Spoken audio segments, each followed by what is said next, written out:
Sister Maricel.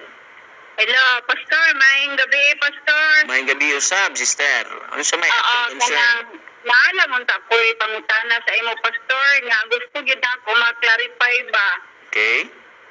Kanang kuan magud, Pastor, kanang tinuod ba, Pastor, nga sa ako lang pod nakakuan ko nga naka-prove gid ko kay nahitabo magud pod ni sa ako, Pastor, nga ako lang pong ikuan sa imo nga kanang sa mga santos, Pastor ba. Kanang nakabutang ba gina sa Biblia, Pastor, nga kanang makaayo gid siya, Pastor, kay kung musaad ta nga inana isaad nato sa Senior San Roque nga inana nga mamaayo siya sa iyang sakit.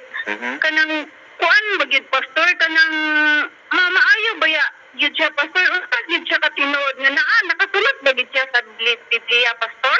Okay, dagan salamat nga imong mata. Ay butang nga katagaan ta ka panahon sa pagbalik. Ingani igsuon, dili buot sabton tungod kay nagamputan niya ng usa ka tawo nga dili Dios o niya naayo siya. Dili buot sabton igsuon nga ang nakaayo mao to siya. Okay? In the first place, ang tao nga patay na wala na pagbalik, no? Mabanhaw lang na siya sa panahon sa pagbalik ni Jesus Christ. O atong mabasa na sa una atong tanawon ang Ecclesiastes kapitulo 2:8, okay? Aron makita nato ang mao nga punto. Ecclesiastes 9 bersikulo 5 mga to sa city o niya lakto dayon tas 12, okay? Si for example, usa ka tawo nga gihimong santos. Sample na si Mr. A gihimong santos. Unya dito ta nagsimba kang Mr. A nangayo ta og mga ayuda sa iya ha. Ug kana si Mr. A namatay na. Ang pangutana kato si Mr. A namatay na, tuwa ba siya sa langit o naa pa sa yuta? Atong tubagon.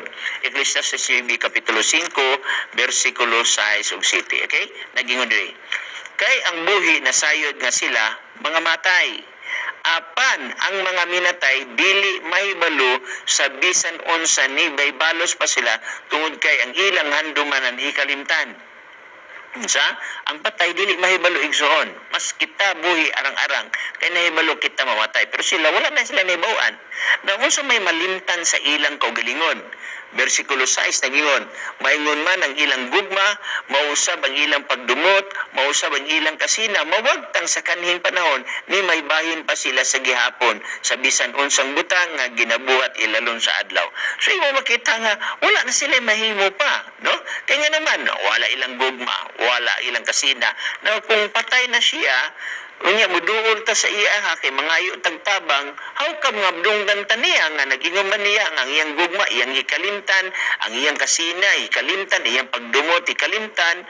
Meaning to say, igminta lang nga wala sila pagdumot kay consider siya sa simbahan nga balaan. Igminta lang nga na gitawag nato og wala siya kasina. Pero ang pangutana, hain naman siya. Naa siya sa lubnganan, nasa bersikulo 10. Bisan unsa nga kaplagan nga buhat sa imong kamot, buhata ka na uban sa imong kusog, kay didto sa lubnganan diin ikaw moadto, walay buluhaton, nilalang, ni kay balo, ni kaalam. Now, nga lugar, pananglitan lugar igsoon, ang imong gina pangayo og tabang ang santos nga gitawag og si David. Ang pangutana, nagampo ta ni David aron tabangan ta nadunggan ba ka ta ni David o si David nabas langit o nabas yuta? Atong tan-awon na ang Biblia, hantod ba karon si David naas langit o hantod karon naa sa yuta? Buhat kapitulo 2 sa iyang bersikulo 29 nagingon, mga igsuon masaligon ako, makasulti kaninyo mahitungod kang David nga patriarka, nga siya namatay og gilubong, og ang iyang lubong nagapabilin pa man gani kanato hangtod niining adlaw karon. Unsa diay? Ang iyang lubong napabilin hangtod dong adlaw karon. Now, ang imong pagtawag sa usa ka tawo nga gituan ato tunas langit kay na santos, ni amad ay dinhi sa yuta. Usa ni ka-prove si David, giilam magid nato nga santos tungod kay nabutang siya sa balaang kasulatan. Di man tamingon si David wala maluwas kay kung wala maluwas how come nga ni-recognize sa Holy Spirit ang iyang sinulatan. So therefore, maluwas si David. Pero kaso si David wala pa sa langit. Ang gingon sa Biblia, hangtod karon ang iyang lawas na pa sa yuta. So imo makita nga sayang ang atong pag-ampo nga naha kan David nga wala di ay dunggon. Nakabantay ka igsuon nga atong tawagon ang atong higala nga Roger. Hoy Roger, unya ang mutubag si Leo. Diba? Jer, ayan nitubag si Leo. Imo bumantay wala ta kabalo kung isa nagtubag anang pag-ampo igsuon nga imo pagtawag kaniya. Basta ang Biblia nagahatag na daan og pahimagno nga adunay mga tao nagtawag sa Ginoo unya makahimo pa man gani og milagro. Pero layo na di ay ang iyang kasing-kasing ngadto sa Ginoo. Nana mabatan basa igsuon sa Mateo kapitulo 7 bersikulo 23 no?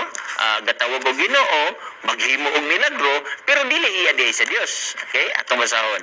Kapitulo 7 bersikulo 22 ug 23. Daghan unya ang magaingon kanako niadtong adlaw Ginoo Ginoo dili ba na naghimo man kamig mga propesiya tungod sa imong ngalan ug na nagpanggula sa mga yawa tungod sa imong ngalan ug nakahimo og daghang milagro tungod sa imong ngalan ug unya magaingon ako kanila wala ko gayud kamo igkaila pahawa kanako kamong mga mamumuhat og daotan. Unsa? Naggamit sa ngalan ni Jesus Christ naghimog milagro. Naon sa mga milagro? Siyempre, sa mga milagro apil na niya na ang pag-ayog balatian kasi si Ginoong Hesus nagmilagro magani siya nag-ayog balatian. So the same, naghimog milagro, makahimo pag-ayo sa balatian. Unya daghabi ato nakita karon na yung mga tao nga ang ilang Dios nasa hasaan karon, nag-ayog niya pag mga balatian. Ang ilang Diyos mo si Tomas Eugenio, nag-ayog balatian. Ang ilang Diyos si Robin Eclio, nga to akaron sa Bantay, sa island diya dapit sa Surigao, nag-ayog niya pag balatian. Nagdaladalag mga singsing, mo ibot og ngipon, mo kuan og labad sa ulo, butang alagpanyo ang imong ulo, matangtang na imong ngipon, naghimog milagro na naayog yapon igsuon. Nganuman kay ang yawa maalam. Ang yawa igsuon sumala sa ikaduhang Korinto kapitulo 14 bersikulo 11 adunay gipahayag ang balaang kasulatan dinhi nga atong matngunan kay ang yawa maalam kaayo nga mga pamaagi nga iyang gihimo. Og akong basahon ang mao nga gitawag nato og unang Korinto kapitulo 14 okay 11 ikaduhang Korinto 11:14. 2 Corinthians chapter 11 verse 14 og kini dili hinuon ikahibulong kay bisan gani si Satanas nagatakuban man sa iyang kagalingon ingon nga manulunda sa kahayag. So pwede magtakuban ang yawa igsuon.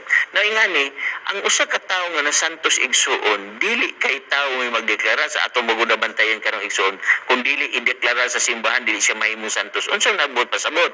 Kung wala madeklara sa simbahan dili siya santos, kung dili siya santos di siya katabang. Kinahanglan sa siya ideklarar sa simbahan aron makatabang. Mao nang usahay ma-confuse ta sa atong pagsabot sa balaan nga kasulatan. I hope atong nasabtan na igsoon gawas kung naa kay follow up. Balik kanimo igsoon.